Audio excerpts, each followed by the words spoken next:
आपका किया गया भजन, आपका किया गया मंत्र जाप, जब आप करने के लिए बैठें, उपास करें, मंत्र जाप करें, कीर्तन करें, तो आप जब जप करने या कीर्तन करने या मंत्र जाप करने या उपास करने के लिए जब तैयार हों और आगे बढ़ें, उपवास करते समय, तप साधना करते समय कोई परिवार का व्यक्ति आकर यदि आपका हाथ पकड़कर उठा दे या आपको अपशब्द कहे, तो ये श्रेष्ठतम नहीं हो। आप करो पशुपति व्रत, आप करो सोमवार के व्रत, पर निवेदन है कि व्रत करते समय, व्रत के पहले आपके परिवार वालों को, आपकी पति को, माता पिता को, परिवारजन को ये बात बता दी जाए कि हम ये व्रत कर रहे हैं। क्यों? उसका कारण केवल इतना सा है कि जब हम ये परिवार वालों को बता देंगे कि हम व्रत कर रहे हैं, तो आपके व्रत में कोई टोकने वाला नहीं रहेगा, आपके व्रत को कोई रोकने वाला नहीं रहेगा, और आप निष्कपट भाव से भगवान की अविरल भक्ति को धारण कर सकते हो। निष्कपट भाव से भगवान के भजन को धारण कर सकते। इतना सुंदर वर्णन किया गया है महामृत्युंजय मंत्र का। यदि हम किसी ब्राह्मण से अनुष्ठान करवा रहे हैं, महामृत्युंजय मंत्र का यदि हम किसी ब्राह्मण से अनुष्ठान करवा रहे हैं, शिव महापुराण की कथा कहती है, अनुष्ठान पत्नी करवा रही है या पति करवा रहा है, सास करवा रही है या ससुर करवा रहा है, घर का जेठ करवा रहा है या जेठानी करवा रही है। शिव महापुराण की कथा कहती है, जितने लोग आपके घर में रह रहे हैं, जितने लोगों के साथ आप 24 घंटे घर के अंदर रह रहे हैं, जब हम पशुपति व्रत करें या महामृत्युंजय का अनुष्ठान किसी ब्राह्मण से करवा रहे हैं या मंदिर में हम अनुष्ठान करवा रहे हैं, तो भी हमारे चित्तवृत्ति से हमारे परिवार वालों को यह मालूम होना चाहिए कि मैंने उन ब्राह्मण के द्वारा अपने परिवार के हित के लिए, अपने बुजुर्ग के हित के लिए, अपने घर के हित के लिए मैंने महामृत्युंजय का अनुष्ठान करवाया है। उसका पुण्य 4 गुना बढ़ता है, जिससे घर के लोगों में कोई विस्मयता उत्पन्न ना।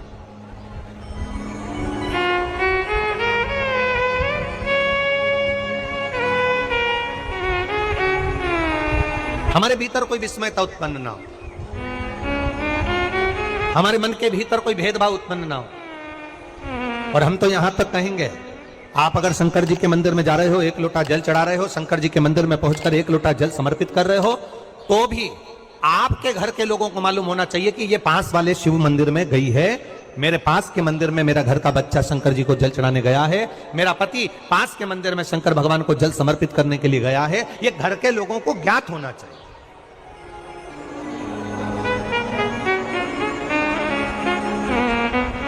घर के लोगों को यह मालूम होना चाहिए कि ये पास के मंदिर में मेरी धर्म पत्नी गई है, पास के मंदिर में मेरे माता पिता गए, पास के मंदिर में मेरे परिवार के लोग गए। ये आपकी चित्तवृत्ति में और परिवार की चित्तवृत्ति में ये बात रहना चाहिए, छुपा कर नहीं जाना।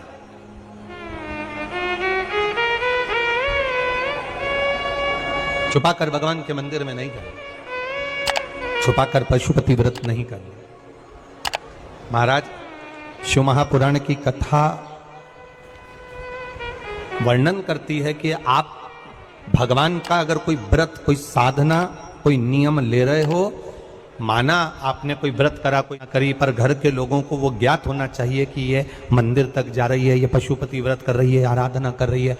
आज माता पार्वती जी ने शिव जी के सम्मुख में ये बात कह दी कि मैं एकांत में जाकर भगवान का तप करना चाहती हूं और एकांत में बैठकर तप करना चाहती हूं, और उस तप का जो पुण्य है वो आपको देना चाहती हूं। शंकर भगवान ने तुरंत माता पार्वती जी से कहा, सुनो जगत जननी, सुनो जगदम्बा,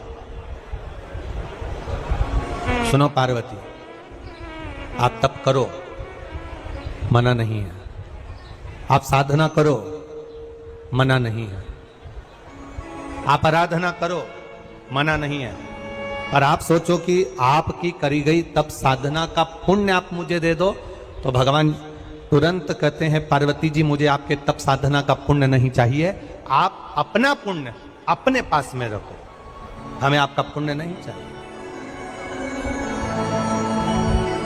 अभी तक जितनी शिव महापुराण की कथा हुई उस कथा में आज तक ये बात नहीं निकली जो आज आप लोगों के बीच में इस भोपाल नरेला विधानसभा में जो कथा चल रही है इसमें ये कहना चाह रहे हैं। बड़ा ध्यान लगाकर सुनना। आप अगर 5 महीने तक, 6 महीने तक, 3 महीने तक, 2 महीने तक, 15 दिन, 20 दिन, 1 महीना, 1 साल, 2 साल, 8 साल, 4 साल अगर आपने शंकर भगवान को जल चढ़ाया है तो शिव महापुराण की कथा यहाँ तक कहती है कि आपके घर में अगर कोई व्यक्ति बहुत दयनीय स्थिति में पड़ा हुआ है, हॉस्पिटल में पड़ा हुआ है, कोई तकलीफ में पड़ा हुआ है, कोई कष्ट में पड़ा हुआ है, तो आप जब भगवान शिव को जल समर्पित करो तो बाबा से ये विनती कर कर भी जल समर्पित कर सकते हो कि मेरे परिवार का एक व्यक्ति, उसका ये साथ में ये हो गया और वो हॉस्पिटल में पड़ा, उसका नाम ये है, गोत्र ये है। बाबा हमने जो तप साधना करी है, हमने जो इतने महीने तक आपको जल समर्पित करा है, हमने जो बेलपत्र समर्पित करी है, मेरे बाबा आज स्वीकार करना। और जो हॉस्पिटल में पड़ा है, जो कर्जे में लदालूम पड़ा है, जो तकलीफ भोग रहा है, ऐसी कृपा करना बाबा कि मेरे 2 महीने जो मैंने जल चढ़ाया है उस चढ़ाए गए जल का पुण्य मैं उसके खाते में देती हूं और उसको ठीक कर देना। यह पुण्य का भाग है।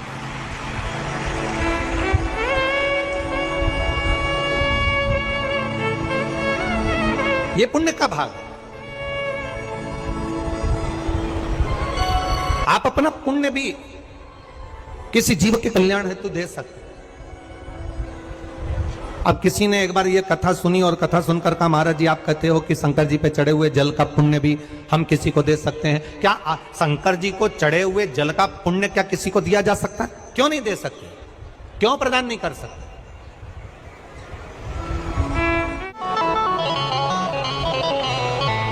एक पुण्यता अपने भीतर एक विचार फिर करिएगा। बड़े बड़े सावधानी की कथा है।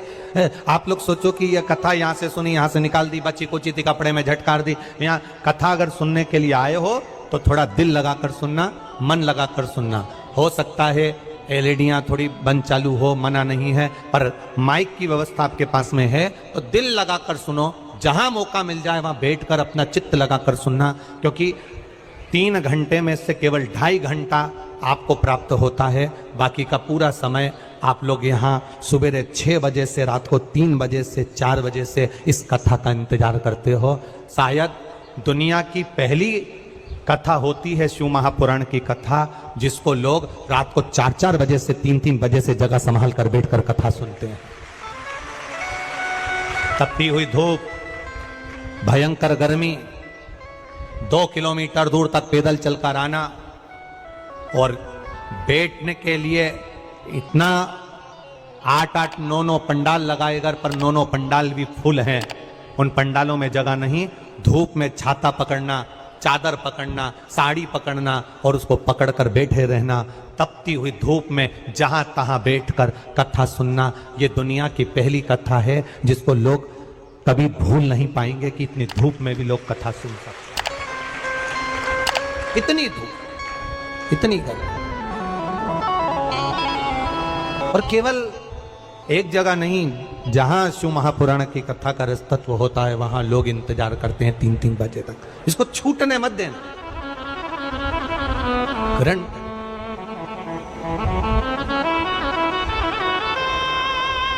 शादी में गए हो, 500 का लिफाफा दिया है तो भोजन कर कर जरूर जाना। और कथा में धूप में चलकर आए हो तो भले आधे घंटे की सुनना, पर कथा में दिल लगाकर जरूर जाना। दिल लगाकर जाना, चित्त लगाकर। आप अगर 1 लोटा जल भगवान शिव को समर्पित कर रहे हो, आप एक बेलपत्र भगवान शंकर को समर्पित कर रहे हो, आप एक शमी का पत्ता भी भगवान शंकर को समर्पित कर रहे हो, आप भगवान शंकर का पंचानंद स्नान करा रहे हो, आप भगवान शंकर के मंदिर का शिखर दर्शन कर रहे हो, आप भगवान शंकर के मंदिर में जाकर झाड़ू लगा रहे हो, पोछा लगा रहे हो, सफाई कर रहे हो, तो भी तुम्हारी चित्तवृत्ति में रहना चाहिए कि जब किसी पर दुख की घड़ी आए, किसी पर तकलीफ आए, किसी पर कष्ट आए, हमारा करा गया पुण्य हम उसके खाते में दे सकते हैं। हम अपने पुण्य को दूसरे के खाते में प्रदान कर सकते हैं।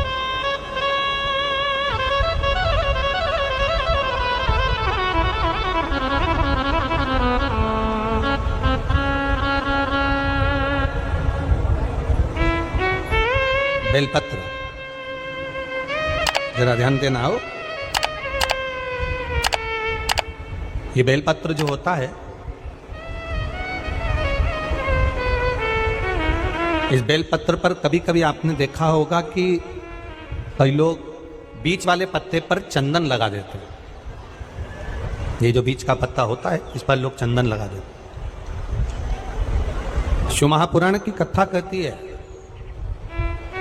अगर भूलवश भी, अनायास आपके पास बेलपत्र भी नहीं है, शिव जी का चढ़ा हुआ बेलपत्र भी अगर आपने उठा लिया और उठाकर उस बीच वाले पत्ते पर एक चावल का दाना रखकर भी आप भगवान भोलेनाथ को समर्पित कर रहे हो, तो ये समझ लेना कि तुमने महीना, 2 महीना, 4 महीना, 6 महीना, 8 महीने में, हम तो हमेशा कहते आए हैं, आज फिर कह रहे हैं, 1 महीना पूरा हो जाए जल चढ़ाते, 2 महीना पूरा हो जाए जल चढ़ाते, 3 महीना पूरा हो जाए, 4 महीने पूरे हो गए, 6 महीने पूरे हो गए, या आपका साल भर पूरा हो गया, प्रयास करा करो एक पत्ते पर एक चावल का दाना रखकर शिव जी को समर्पित करना। क्यों? जो तुमने पूर्व में जल चढ़ाया है, वो चावल का दाना अक्षय, उसको अक्षत माना जाता है, अक्षय माना जाता है। मतलब तुमने अभी तक जो जल समर्पित करा है वो कभी समाप्त तो नहीं हो सकता, उसका पुण्य तुम्हारे खाते में चले गया, अब तुम उसको किसी को भी प्रदान कर सकते हो।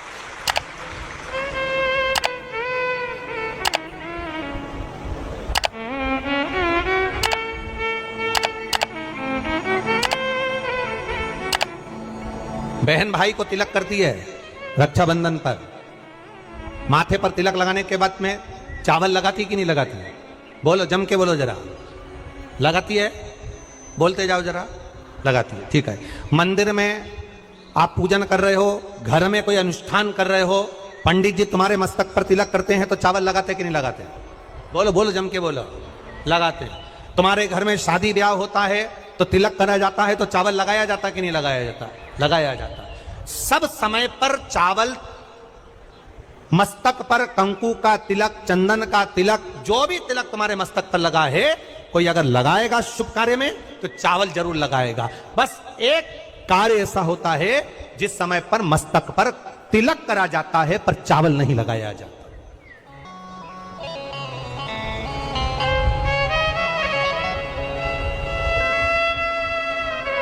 एक समय ऐसा होता है जिस समय तिलक करा जाता है पर चावल नहीं लगाया जाता। चावल का मतलब है अक्षय, मतलब बार बार भगवान ऐसा मौका लाए, बार बार भगवान ऐसी कृपा करे कि तुम ऐसा अनुष्ठान करते रहो, पुण्य करते रहो, सत्कर्म करते रहो, 16 सोमवार के व्रत करते रहो, चतुर्थी के व्रत करते रहो, तुम छठ की पूजन करते रहो, तीज का व्रत करते रहो, सोमवार का व्रत करते रहो, तुम्हारे घर में हमेशा ऐसे शुभ कार्य होते रहे। केवल अक्षय, अक्षत एक जगह पर नहीं लगाया जाता। कब नहीं लगाते अक्षत को? मस्तक पर तिलक करते समय अक्षत कब नहीं लगाया जाता? केवल एक समय पर। कब? जब घर में कोई शांत हो जाता है और शांत होने के बाद जब मस्तक पर पगड़ी का क्रम होता है, उस पगड़ी के क्रम पर तिलक तो लगाया जाता है पर चावल नहीं लगाया जाता। भगवान से प्रार्थना करते हैं ये बार बार मौका मत देना, जो हो गया उसको समाप्त, ऐसा मौका बार बार ना दीजिएगा। हाँ, पगड़ी पर से उठ गए, अच्छा काम करने के लिए मंदिर जा रहे हो, स्थान छोड़ने के बाद अब तिलक लगाओ और उसमें चावल ढेर सारा लगाओ, कोई मना नहीं। पर अक्षय, उस अक्षत की महत्वता को समझना कि उसको बारंबार प्राप्ति ना हो, ऐसे कार्य की प्राप्ति ना हो, अच्छे कार्य की प्राप्ति, श्रेष्ठ कार्य की प्राप्ति, शुभ कार्य की प्राप्ति। अगर मौका मिले तो एक बार भविष्य पुराण, और एक बार मौका मिले तो कूर्म पुराण, और एक बार मौका मिल जाए तो नंदी पुराण, ये 3 पुराणों का स्मरण करना, इसमें आपको अक्षत की महत्वता प्राप्त हो। भविष्य पुराण, कूर्म पुराण और नंदी पुराण, इन 3 पुराणों में आपको अक्षत की महत्वता प्राप्त होगी कि चावल की महत्वता क्या है। एक चावल का दाना जब अशोक सुंदरी वाली जगह पर चढ़ाया जाता है, एक चावल का दाना अशोक सुंदरी वाली जगह पर चढ़ाया जाता है। हम माताओं से हमेशा कहते हुए आए हैं, आज फिर निवेदन करेंगे, जिस माता के गर्भाशय में गांठ हो गई हो, जिस माता के गर्भाशय में गठान पड़ गई, अक्षत, एक चावल का दाना, गर्भाशय में गांठ हो गई, डॉक्टर को दिखाया, गर्भाशय में बच्चा दानी के अंतर्गत गांठ पड़ गई, गर्भाशय में गांठ पड़ गई, बड़ी तकलीफ की जिंदगी जी रही है, डॉक्टर कह रहे ऑपरेशन करवाओ, डॉक्टर कह रहे ऑपरेशन करवाना पड़ेगा। एक बार मेरे भोलेनाथ पर जल चढ़ाना प्रारंभ करो, एक चावल का दाना। अशोक सुंदरी की जगह मालूम है ना सबको? अरे बोलो, अशोक सुंदरी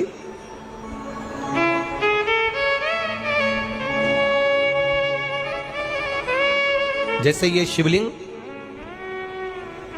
ये जलाधारी गोल माता पार्वती जी का हस्तकमल, यहां से जो जल बहता है, इधर गणेश जी का सीधे हाथ पर स्थान, इधर कार्तिकेय जी का स्थान, बीच में मोटी सी एक लाइन होती है शिवलिंग के सामने, वो अशोक सुंदरी का स्थान। कई बार वहां सांप बना होता है, कई बार अशोक सुंदरी का स्थान बना होता है। ये शिवलिंग, पार्वती जी का हस्तकमल, गणेश जी का स्थान, षडानंद कार्तिकेय जी का स्थान, बीच में अशोक सुंदरी का स्थान। ऊपर से जो बूंद बूंद पानी गिर रहा है वो शंकर भगवान की 5 लड़कियां, जया, विषहरा, शामरीबारी, दौतली और देव, ये शंकर जी की 5 बेटियां ऊपर से जल गिरा रही। तो अशोक सुंदरी वाली जो स्थान होता है, जब आपके गर्भाशय में या शरीर में पुरुष हो, स्त्री हो, जिसके पूरे शरीर में कहीं पर भी गांठ पड़ गई हो और गल ना रही हो, एक चावल का दाना अशोक सुंदरी वाली जगह पर चढ़ाना प्रारंभ करो, शिव जी पे जल चढ़ाना प्रारंभ करो, उस जल का आचमन करना प्रारंभ करिए। आप 3 महीना, 4 महीना, 5 महीना करते रहो, उसके बाद जांच जरूर करवाना हॉस्पिटल में जाकर कि गांठ गली कि ना गली।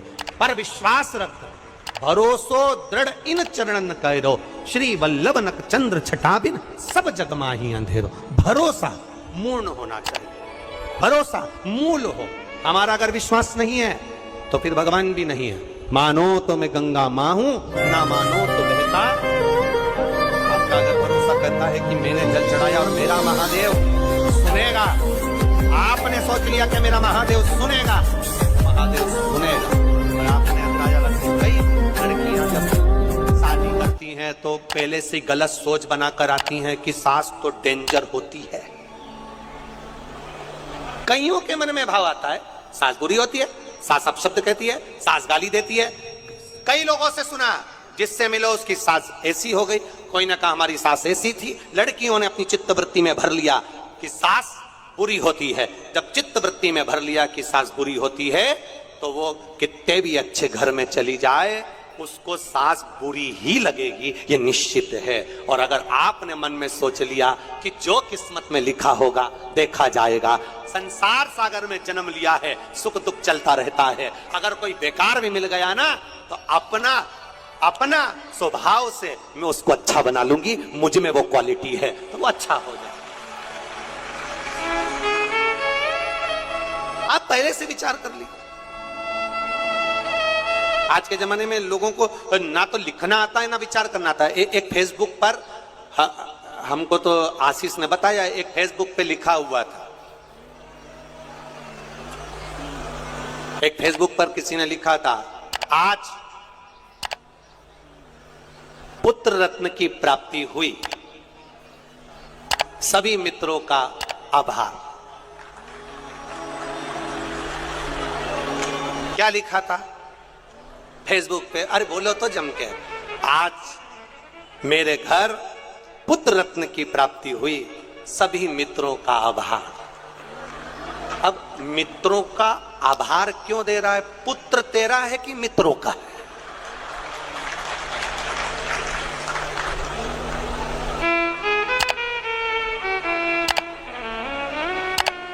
बोलो, जम के बोलो।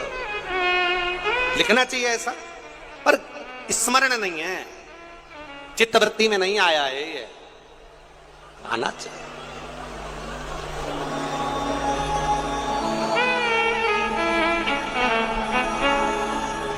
चित्तवृत्ति में आना चाहिए। आप क्या कर रहे हो, आप क्या प्रदान कर रहे हो, क्या लिख रहे हो, क्या बोल रहे हो, आपकी चिदानंद वृत्ति में यह आना चाहिए कि आप क्या कर रहे हो। आज मेरे यहाँ पुत्र रत्न की प्राप्ति हुई, सारे मित्रों का। क्या लिखा है तुमने, क्या प्रदान किया तुमने, विचार करो।